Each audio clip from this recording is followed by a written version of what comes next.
Telugu Desam party and Janasena Telugu జన విజయ కేతన జెండా సభలో పవన్ కళ్యాణ్ మాట్లాడిన మాటలకు కొంతమంది విస్మయం వ్యక్తం చేస్తూ ఉన్నారు సార్. ముఖ్యంగా కాపు ఉద్యమ నేత మాజీ మంత్రి ముద్రగడ పద్మనాభం ఒక లేఖ రాశారు. అలాగే హర్రామ్ జోగయ్య కూడా మీ కర్మ మీ ఇష్టం అంటూ ఆయన బహుశా చివరి లేఖేమో పవన్ కళ్యాణ్ గారికి ఆ లేఖ కూడా రాసేశారు. సో ముద్రగడ అండ్ జోగయ్య వీళ్ళు జనసేనకు దూరం అయితే కాపులు ఆ పార్టీకి దూరమైనట్టుగా భావించాలా? ఇప్పుడు జనసేనకు వాళ్ళ దగ్గర ఉన్నారని నాకు చెప్పండి. సింపథైజర్స్ సార్ ఆ పార్టీ. జనసేనకు దగ్గర ఉంటే ఇప్పుడు కొత్తగా దూరం కూడా ఉంటుంది. ముద్రగడ జనసేనలో చేరుతారు, వైసీపీలో చేరుతారు, రకరకాల ఊహాగానాలు వచ్చాయి. ఆయన అయితే జనసేనలో అయితే చేరలేదు. హరిరామ జోగయ్య కూడా జనసేనకేమీ ఎక్కడ క్యాంపెయిన్ ఏం చేస్తలేడు. సో వాళ్ళిద్దరూ ఇప్పుడు కూడా దూరంగానే ఉన్నారు, దగ్గరేం లేరు. ఒకటి. రెండవది, పవన్ కళ్యాణ్కు శ్రేయోభిలాషులైతే ఏదైనా ఇష్యూ ఉంటే పవన్ కళ్యాణ్తో ముందు మాట్లాడి అది అంతర్గతంగా సలహాలు ఇస్తూ మాత్రమే ఉండాలి. కానీ బహిరంగంగా విమర్శలు చేస్తూ బహిరంగంగా లేఖలు విడుదల చేస్తే అది శ్రేయోభిలాషుల పని అవుతుందా? మీరు రెండో క్వశ్చన్. మూడో క్వశ్చన్ ఏంటంటే జనసేన ఎక్కువ సీట్లు అడగాలన్నది వీళ్ళు మొదటి నుంచి వాదన. సో జనసేనకు బలం అంతే ఉంది అని పవన్ కళ్యాణ్ వాదన. బలం ఎంత ఉంది అని పవన్ కళ్యాణ్ వాదనను వీళ్ళు విస్మయం వ్యక్తం చేస్తున్నారు. జనసేనకు ఎంత బలం ఉందో పవన్ కళ్యాణ్కి తెలుస్తుందా, ముద్రగడ పద్మనాభంకి తెలుస్తుందా, హరిరామజోగికి తెలుస్తుందా? జనసేనకు ఎక్కువ సీట్లు రావాలన్న కోరిక పవన్ కళ్యాణ్కి ఉండదా? ఒక్క ముద్రగడ ఎక్కువ హరిరామజోగిలకి ఉంటుందా? పవన్ కళ్యాణ్కు తనకు తక్కువ సీట్లు రావాలని కోరిక ఉంటుందా? ఇది నాలుగో క్వశ్చన్. ఐదవది, పవన్ కళ్యాణ్ తక్కువ సీట్లు ఒప్పుకొని చంద్రబాబు విజయానికి తోడ్పడుతున్నాడు, ఆయన రాజకీయ నాయకుడే కాదు, ఆయన ఒక ప్యాకేజ్ స్టార్ అని వైసీపీ బలానికి ముద్రగడ్డ జోగయ్యల లేఖలు ఉపయోగపడవా? అల్టిమేట్గా ఎవరి ప్రయోజనం నెరవేరుతుంది? ఇది ఐదవ ప్రశ్న. ఆరో ప్రశ్న, ఈ 24 సీట్లలో ఎన్ని సీట్లు జనసేన గెలుస్తుంది అని ముద్రగడ అంచనా, హరిరామ జోగయ్య అంచనా. ఇచ్చిన 80 ఇవ్వాలని ఇప్పుడు ముద్రగడ లేఖలు రాశారు. ఆచరణలో మీరు ఆలోచించండి. 80 సీట్లు జనసేనకి ఇచ్చి 90 సీట్లు టీడీపీ పోటీ చేస్తుందా? ప్రపంచంలో ఎక్కడైనా ఒక బలమైన పార్టీ, ఒక మేజర్ పార్ట్నర్, జూనియర్ పార్ట్నర్, బలమైన పార్టీ పక్క పెడదాం, ఇలా 95 సీట్లు టీడీపీ, 80 సీట్లు జనసేన పోటీ చేస్తే టీడీపీకి అధికారం వస్తుందా? ఎందుకంటే సొంతగా అధికారం రావాలని ఏ పార్టీ చూస్తుంది? అంటే టీడీపీ జనసేన పొత్తు వికసించటానిక వికటించటానిక? ముద్రగడ ప్రతిపాదన చెప్పాను 80 సీట్లని. నేను 6 7వ ప్రశ్న, అసలు జనసేనకు కనీసం పవన్ కళ్యాణ్ గెలిపించటానికి గత ఎన్నికల సమయంలో ముద్రగడ కానీ హరిరామ జోగయ్యలకు కానీ చేసిన కృషి ఎంత? అపీల్ ఏమైనా చేశారా కనీసం మన పవన్ కళ్యాణ్ గెలిపించుకుందామని? పవన్ కళ్యాణ్ ఎమ్మెల్యేగా కూడా గెలిపించడానికి కృషి చేయని వారు పవన్ కళ్యాణ్ సీఎం చేస్తాను అని అందుకొరకు మా తాపత్రయము అని అంటే నమ్మమంటారా? దీనికి ఎక్కడైనా నమ్మకం ఉంటుందా? సో అందువల్ల ఈ లేఖల వల్ల అల్టిమేట్గా ఎవరి ప్రయోజనం నెరవేరుతుంది? ఇప్పుడు నేను ఇన్ని ప్రశ్నలు అడిగాను, దీంట్లో ఒక్కదానికన్నా ఆన్సర్ చెప్పమనండి. ఇప్పుడు అందువల్ల మనం నిరంతరము పబ్లిక్ డొమైన్లో పవన్ కళ్యాణ్ అండర్మైన్ చేయడానికి, పవన్ కళ్యాణ్ వ్యక్తిత్వం లేని నాయకుడు, పవన్ కళ్యాణ్కు సొంత ఎజెండా లేదు, ఆయన చంద్రబాబు ప్యాకేజ్ స్టార్ అని అని పవన్ కళ్యాణ్ పైన వైఎస్ఆర్ కాంగ్రెస్ పార్టీ చేస్తున్న ప్రచారానికి ఒక రకంగా బలం చేకూరుస్తున్నారు ముద్రగడ, హరిరామ జోగయ్యలు.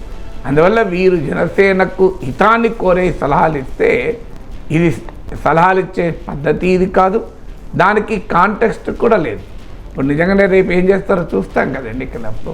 మొదలు 80 సీట్లు అడగాలి అని అంటున్నారు. అసలు ఈ అడగడం ఎందుకు? నిజంగానే జనసేనకు అంత మద్దతు ఉండి ముద్రగడ్డ, హరిరామ జోగయ్యల రంగంలో దిగి రాష్ట్రమంతా కాపులను ఐక్యం చేస్తే అసలు ఈ సీట్లు అడుగుడు ఎందుకండి? టీడీపీని అడుగుడు ఎందుకు, అది ఇచ్చుడు ఎందుకు? వీళ్ళే పోటీ చేయొచ్చు కదా. సో మొదలు ఆ బేసిక్ ఉండాలి కదా. సో ఇక ముద్రగడ, హరిరామ జోగయ్యలకు కోపం వస్తే కాపులందరికీ కోపం రావాలని రూల్ ఏం లేదు కదా. అంటే ఆంధ్రప్రదేశ్లో ఉన్న కాపు, బలిజ, ఒంటరి కులాలందరికీ ముద్రగడ, హరిరామ జోగయ్యలే శాసనమా? అంటే వాళ్ళకి వేరే రాజకీయ వ్యక్తిత్వాలు, ఎజెండాలు ఉండవా? అందువల్ల వైసీపీ అభ్యర్థి కాపు అయినా కూడా నేను అనేక సర్వేల ఆధారంగా చెప్తున్నాను.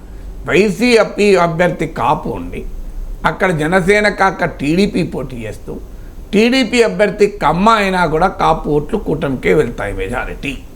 కొంత వైసీపీ అభ్యర్థి కాపు కనుక 3% 4% కాపు ఓటు అదనంగా అంటే ఇతర వైసీపీ అభ్యర్థులతో పోలిస్తే వైసీపీ కాపు అభ్యర్థి తెచ్చుకోవచ్చేమో. కానీ ఈ అలయన్స్ వల్ల ఈ అలయన్స్ క్రియేట్ చేసినటువంటి కాంటెక్స్ట్ వల్ల మీరు చూడండి సర్వేలలో కూడా వ్యక్తమయ్యేది ఈవెన్ వైసీపీ అభ్యర్థి కాపు అయి టీడీపీ అభ్యర్థి కమ్మ అయినా కాపులు మెజారిటీ టీడీపీ జనసేనకే ఓటు వేస్తారు.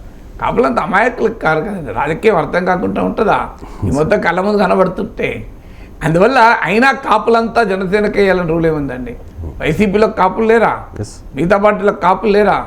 మెజారిటీ ఇప్పుడు కమ్మాస్లో 70-80% టీడీపీకి వేస్తున్నారు. ఇది నేను అనేక సర్వేలు చూసి చెప్తున్నా. రెడ్డీస్లో 70-80% వైసీపీకి వేస్తున్నారు. మాలల్లో 70-80% వైసీపీకి వేస్తున్నారు. మాదిగల్లో కొంత తక్కువ ఉంది. ఇలా మనకు కమ్యూనిటీ పరంగా ఓటింగ్ సరళి ఉన్నమాట నిజం. ఆంధ్రప్రదేశ్లో ఆ కులం పిచ్చి కాస్త ఎక్కువే, తెలంగాణ కన్నా చాలా ఎక్కువ. సో తెలంగాణలో ఈ ధోరణి లేదు మీకు. ఆ ధోరణి ఉంటే కేసీఆర్ ఆయన కులం జనాభా ఎంత, కేసీఆర్ ముఖ్యమంత్రి 10 ఏళ్ళు ఎలా ఉంటాడు? అవకాశమే లేదు కదా. సో అందువల్ల కులం తెలంగాణలో కూడా బలమైన ప్రభావం చూపిన ఈ రకమైనటువంటి లేదు. కులం ఆధారంగా ఓటింగు పార్టీల బలాబలాలు లేవు. ఆంధ్రప్రదేశ్లో ఆ ధోరణి ఉన్నమాట నిజం. సో అందువల్ల కాపుల్లో కూడా మెజారిటీ జనసేన పట్ల సానుకూలంగా ఉండవచ్చు, లేరని నేను అంటలేను. టీడీపీతో పొత్తు వల్ల అది ఉభయులకు ఉపయోగం అనే భావన తెలుగుదేశంలో ఉంది, జనసేనలో ఉంది. అధికారంలోకి తాము రావాలి అంటే జనసేన అవసరం అన్నది టీడీపీ సగటు కార్యకర్త కూడా అర్థమైంది. అసెంబ్లీలో బలంగా ప్రవేశించాలి అంటే తెలుగుదేశంతో పొత్తు అవసరము అన్నది జనసేన క్యాడర్ కూడా అర్థమైంది. వైసీపీని ఓడించాలి అంటే ఇద్దరు కలవాలన్నది 2 పార్టీలకు అర్థమైంది. అందువల్ల ఈసారి ఓట్ల బదిలీ నేను చాలా సర్వేలు చూసి చెప్తున్నాను, 90% అబోవ్ ఓట్ల బదిలీ ఓటర్స్ అవుతుంది. జనరల్గా ఏదన్నా 1-2 సీట్లలో ప్రత్యేకమైన ఘర్షణ ఉండి అలాంటివి ఉంటే తప్ప. అందువల్ల కులం అనేది కూడా వ్యక్తి ఆధారంగా ఉండదు, పొలిటికల్ కాంటెక్స్ట్ ఆధారంగా ఉంటుంది. ఇప్పుడు షర్మిల కూడా ఎంటర్ అయింది. మరి రెడ్లంతా క్రైస్తవులంతా రాజశేఖర రెడ్డి అభిమానులంతా ముస్లిం మైనారిటీలంతా షర్మిలకి వేస్తారా? మరి ఆమె కూడా వేయాలి కదా, రాజశేఖర రెడ్డి బిడ్డే కదా. సో మీరు చూడండి షర్మిల ప్రభావం ఏమి ఉండదు. అంటే మరి పొలిటికల్గా ఎందుకు వేయాలి? ఇప్పుడు షర్మిలారెడ్డి కదా మేము చెప్తున్నా కదా, నేను షర్మిలారెడ్డిని అని చెప్తోంది. అయినా మరి ఆమెకు వేస్తలేదు కదా షర్మిలారెడ్డికి. పక్కన బ్రదర్ అనిల్ ఉండి ప్రచారం చేసిన క్రిస్టియన్ ఓటు నీకు జగన్కే పోతుంది కదా. ఎందుకు పోతుంది? బ్రదర్ అనిల్ కన్నా ఎక్కువ ఎవాంజలిస్టులు ఉన్నారా?